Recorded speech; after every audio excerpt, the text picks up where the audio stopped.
क्या आप जानते हैं कि जिस रात भगवान श्री कृष्ण का जन्म हुआ, उस रात केवल एक बालक का नहीं बल्कि धर्म, प्रेम और जीवन के सबसे सुंदर रूप का जन्म हुआ था।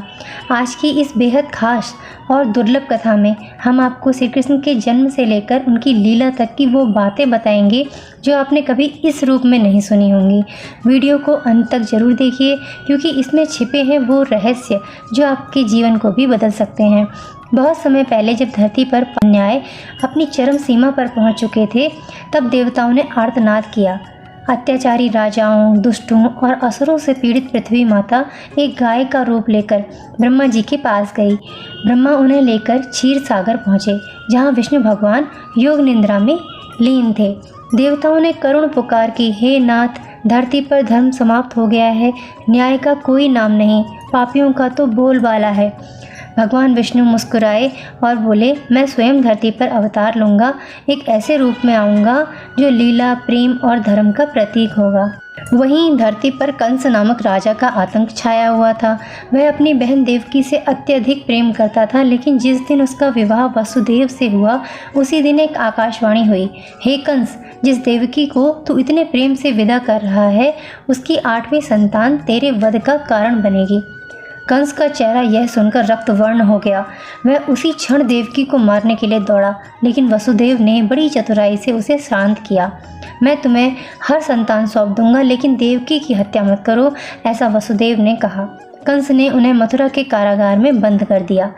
एक एक करके देवकी की 7 संतानों को कंस ने बहुत ही निर्दयता से मार डाला। 7वीं संतान बलराम को योग माया ने अद्भुत नीति से रोहिणी के गर्भ में पहुंचा दिया। अब वह समय निकट आ चुका था जब साक्षात परमात्मा श्री कृष्ण का अवतरण होना था। वो रात अंधकारमयी थी, लेकिन उसके भीतर छुपा हुआ था एक ऐसा प्रकाश जो युगों युगों तक मानवता का मार्गदर्शन करेगा। अष्टमी की रात जब रोहिणी नक्षत्र था, चारों ओर वर्षा हो रही थी, तभी देवकी ने एक अत्यंत तेजस्वी बालक को जन्म दिया। शिशु ने जन्म लेते ही चारों भुजाओं में शंख, चक्र, गदा, पद्म धारण किए। वसुदेव देवकी नतमस्तक हो गए। भगवान ने कहा, हे वसुदेव, हे देवकी, मुझे गोकुल ले चलो, नंद बाबा के घर। वहाँ यशोदा ने एक कन्या को जन्म दिया है, मुझे उसके स्थान पर रख दो और उसे यहाँ पर ले आओ। कारागार के ताले खुल गए। पहरेदार गहरी निंद्रा में चले गए। यमुना नदी उफान पर थी, लेकिन जैसे ही वसुदेव बालक को लेकर निकले, यमुना की लहरें शांत हो गईं। शेषनाग ने अपनी फन फैला दी। गोकुल पहुंचकर वसुदेव ने श्री कृष्ण को यशोदा मैया के पास रखा और कन्या को लेकर मथुरा लौट आए। सब कुछ फिर से सामान्य हो गया। पहरेदार जाके कंस को सूचना दी गई। कंस दौड़ा, बालिका को मारना चाहा, लेकिन वह कन्या आकाश में उड़ गई और देवी के रूप में प्रकट होकर बोली, हे कंस, तुझे मारने वाला तो गोकुल में जन्म ले चुका है। कंस भयभीत था। अब वह सोचने लगा कि गोकुल के हर शिशु को वो मार देगा, लेकिन उधर गोकुल में आनंद की लहर थी। सब ओर श्री कृष्ण के जन्म की चर्चा थी। नंद बाबा के घर उत्सव मनाया जा रहा था। ग्वाल बाल, गोपियाँ, यशोदा मैया, सब ने मिलकर जन्मोत्सव मनाया। बालक श्री कृष्ण जैसे जैसे बड़े हुए, उनकी लीलाएं सबका मन मोहने लगी। वे कभी माखन चुराते, कभी ग्वाल वालों के साथ खेलते, तो कभी यशोदा मैया को अपनी भोली भाली शरारतों से परेशान करते। एक दिन उन्होंने शक्टासुर राक्षस का वध किया। एक बार तृणावर्त नामक दैत्य तूफान बनकर आया और श्री कृष्ण ने उसकी गर्दन मरोड़ दी। बाल रूप में भी उनका तेज इतना था कि ब्रह्मांड झुकता नजर आता।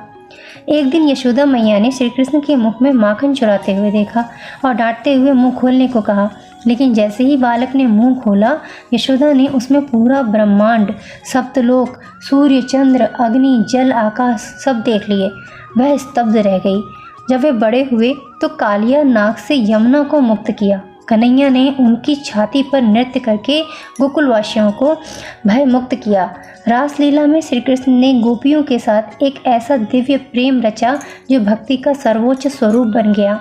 राधा के साथ उनका संबंध केवल प्रेम नहीं, आत्मा और परमात्मा का मिलन था। एक दिन इंद्रदेव ने गोकुलवासियों को सजा देने के लिए भारी वर्षा करवाई। तब श्री कृष्ण ने अपनी छोटी उंगली पर गोवर्धन पर्वत उठा लिया। 7 दिन तक उन्होंने सबकी रक्षा की। धीरे धीरे मथुरा लौटने का समय आया। श्री कृष्ण ने कंस के दरबार में प्रवेश किया। कुश्ती के बहाने उन्हें मारने की योजना कंस ने बनाई थी। लेकिन कृष्ण और बलराम ने चाणूर, मुष्टिक जैसे पहलवानों को परास्त कर दिया। फिर कंस को सिंहासन से घसीटकर नीचे उसका वध कर दिया। मथुरा मुक्त हो गया। पर कहानी यही नहीं थमी।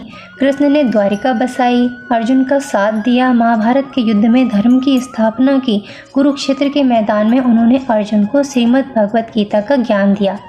कर्म करो, फल की चिंता मत करो। श्री कृष्ण का जन्म केवल एक बालक के रूप में नहीं हुआ था।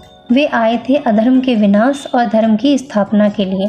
उन्होंने दिखाया कि जीवन में प्रेम, साहस और विवेक कैसे जीवन को श्रेष्ठ बनाते हैं। आज जन्माष्टमी पर जब हम श्री कृष्ण का जन्म मनाते हैं तो हमें यह समझना चाहिए कि श्री कृष्ण हमारे भीतर जन्म लें, वह जो भय को समाप्त करें, मोह को तोड़ें और प्रेम को स्थापित करें। यह कथा केवल मनोरंजन नहीं, आत्मा की शुद्धि है। श्री कृष्ण की हर लीला, हर शब्द और हर कर्म में जीवन का सत्य छिपा है। यदि यह कथा आपको श्री कृष्ण की लीला से जोड़ पाई हो तो कृपया इसे शेयर करें ताकि यह दिव्यता औरों तक भी पहुँचे।